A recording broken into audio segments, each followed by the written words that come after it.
Hello, boys and girls. My name is Mitchell.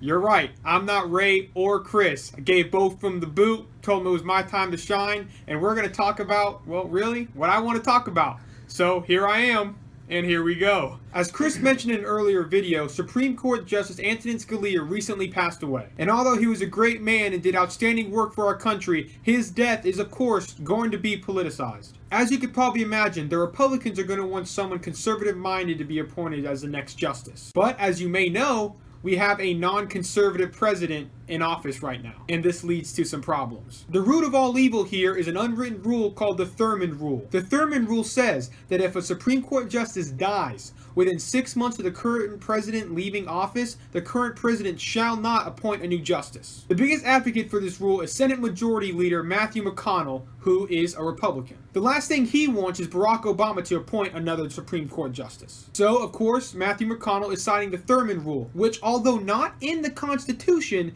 is believed to be a guideline of sorts. Where this gets entertaining is that Matthew McConnell himself is quoted as saying that the Thurman Rule, quote, does not exist. Because the last time the situation played out, George W. Bush, who's a Republican, was in office and a Supreme Court justice had passed away. Democrats are thinking along the same lines as Republicans are now. They didn't want Judge W. Bush, who was about to get out of Dodge in less than a year, to leave a lasting impression on the Supreme Court. So, being on the other side of this, Matthew McConnell said, hey, this Thurman Rule doesn't exist, not in the Constitution. Why are we going to follow it? Well, he's eating his words now because, well, anyone who can work the internet can find out that he said that, and it's really going to bite him in the ass. Because in reality, which, may or may not permeate to the people in Washington, D.C., the Thurman Rule is nowhere in the Constitution.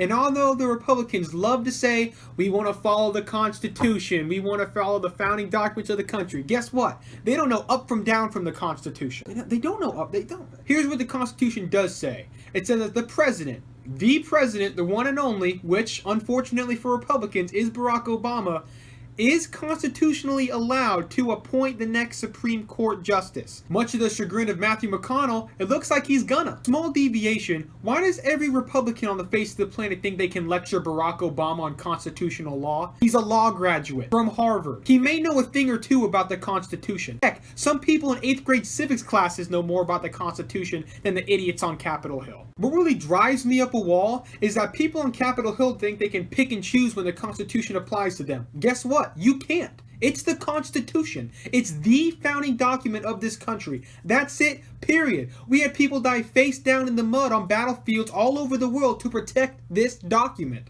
You don't get to pick and choose when it applies to you. The Constitution says that the president, the one in power, will and should appoint a Supreme Court justice if necessary. Guess what? It's necessary. The Senate doesn't like it, don't pass it through the Senate. But guess what? Judging on how the Senate and the House of Congress works now, nothing's getting through there. They all suck. It was the least productive Congress in the history of the United States of America. In the 200 plus years of this country's existence, the past couple years legislative branch have been the least productive ever. Think about what that means. In the War of 1812, when Washington was burned to the ground and there was a war being fought on the North American continent, the people who had to communicate with handwritten letters and horseback got more done than the fat cat sitting on Capitol Hill 2 years ago. That's absurd. They're bickering over the Constitution, not doing what's right. Left or right-winged ideas aside, we need to start thinking about what's a good and what's a bad idea. And I'll tell you what's a bad idea. Leaving that Supreme Court justice seat vacant. Look, I'm not saying Barack Obama is the greatest thing since sliced bread. He's obviously not. There are a lot of things better than him, like warm sliced bread